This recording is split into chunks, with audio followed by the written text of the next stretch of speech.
The English Premier League is arguably the best league in the world, mainly due to the vast wealth that the EPL generates from huge deals with TV outlets, billionaire owners, and other revenue streams. Clubs in the English top flight often spend the most money on players during transfer windows, although this is now changing with the recent emergence of the Saudi League. The new Premier League season is on the horizon, and the top 6 clubs have been busy during the summer transfer window as they prepare for the new campaign. This summer's transfer window has arguably been the most interesting in years, with lots of incomings and outgoings at the top clubs in the country. What club has done the best business so far in the transfer window? Let's check out how the transfer window has gone for the top 6 clubs in the English Premier League. Arsenal. Arsenal have slowly improved as a club since they appointed Mikel Arteta in late 2019. Arteta had a difficult start to his managerial career at Arsenal, with some fans and pundits questioning his appointment following a poor run of results. Despite some external pressure, the owners decided to stick with Arteta, and this decision proved to be a good one. Arsenal improved over the years under Arteta's leadership, culminating in their best performance for years in the 2022-23 season.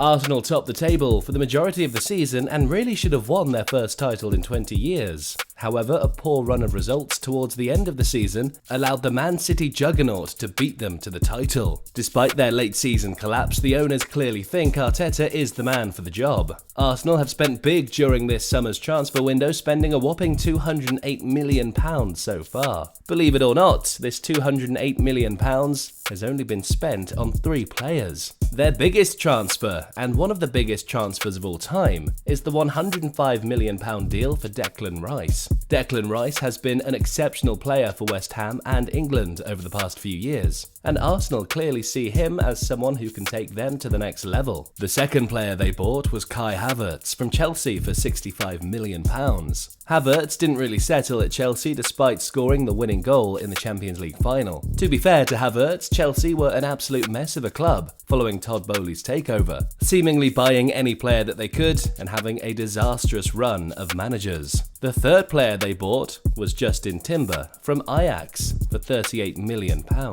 Arsenal are by far the biggest spenders of the summer transfer window so far, and they may not be done there. There are rumours linking them with a move for Brentford goalkeeper David Raya, so this could increase their summer spending even further. Manchester City. It's also been a busy transfer window for last season's treble winners. Man City had the best season in their history last year when they won the Premier League, the FA Cup, and the much coveted Champions League. Without doubt, they were the best club team in the world last season, under the management of the legendary Pep Guardiola. City's biggest challenge this transfer window was holding onto their best players. Any club in the world would want any one of Man City's treble-winning squad. It doesn't seem to have worked out well so far, with some big-name players leaving the club. The club captain, İlkay Gündoğan, has been one of City's best players over the past couple of seasons, and arguably their most influential player last season. City had hoped to keep Gündoğan, however he decided he wanted to leave the club, moving to Spanish giants Barcelona. City did not hang about to replace their former captain, buying Mateo Kovacic from Chelsea as his replacement. Don't think many would argue that Kovacic is not as good a player as Gündoğan, so this seems to have weakened the squad.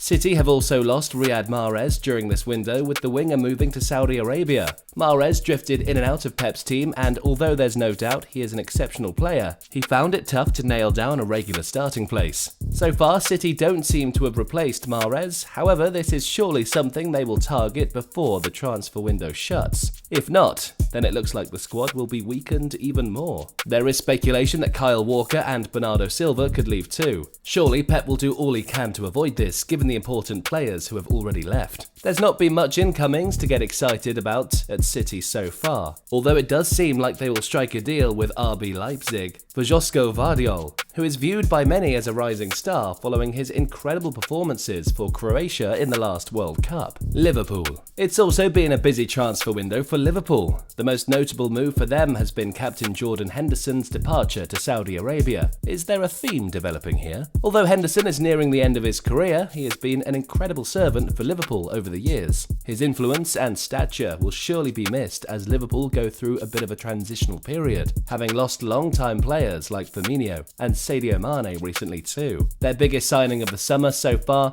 has been Alexis McAllister from Brighton for around £35 million. The midfielder was an integral part of Argentina's World Cup winning squad, which saw his stock rise considerably following the triumph. With Liverpool losing a few midfield players, James Milner and Fabinho on top of Henderson, they badly need some reinforcements in this area, and McAllister was identified as a long-term solution. Liverpool's biggest transfer fee of the summer was spent on Dominik Szoboszlai, an attacking midfielder signed from RBG Leipzig for £60 million. Szoboszlai is only 22, however he comes with huge potential and has already impressed in pre-season. Liverpool have been linked with other players, most notably Romeo Lavia from Southampton. No deal has been struck yet, however it looks likely they will get this one over the line, which will add upwards of £50 million onto their summer spend. Chelsea went a bit crazy last season during the transfer windows. Since Todd Boehly came into the club, they've spent a staggering £600 million on new players. This resulted in a bloated squad, and one of their main aims this summer was to offload a few players. As mentioned, Havertz went to Arsenal, and following him out of the door was Conte, Mount, Kovacic, Koulibaly, Pulisic,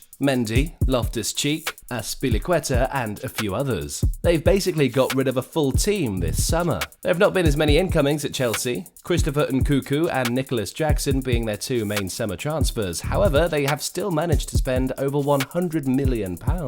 It remains to be seen how their new manager, Mauricio Pochettino, will fare in his first season in charge of Chelsea. However, it already looks like he will have a more balanced squad, so the signs are positive. Spurs. Tottenham took a long time to appoint a permanent manager, following Antonio Conte's sacking last season. They eventually went for Celtic's manager, Ange Postecoglou, who achieved tremendous success at the Scottish Minnows. The major question that's been hanging over Spurs and their new manager all summer is if their best player Harry Kane will still be at the club for the upcoming season. At present, he is still a Spurs player. However, Bayern Munich seems increasingly confident about signing him. If Kane does go to Bayern, then how much of the fee will Big Ange get to reinvest in the squad? Daniel Levy is not known to spend a huge amount on transfers. However, Postecoglou will need funds for a new striker if Kane does move on. To be fair to Levy, he's spent over £100 million already on new players this summer, the most significant one being James Maddison from Leicester for around £40 million.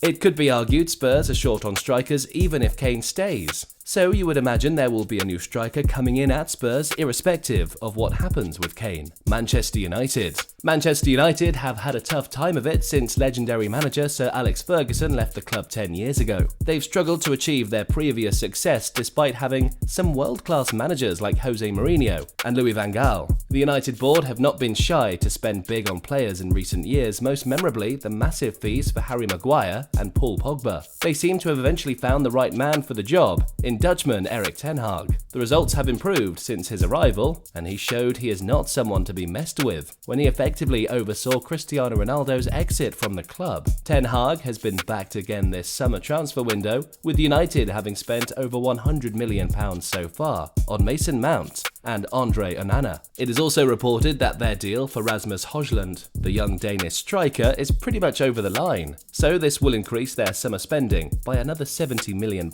or so. United could probably do with getting rid of a couple of players, particularly Harry Maguire and Anthony Martial.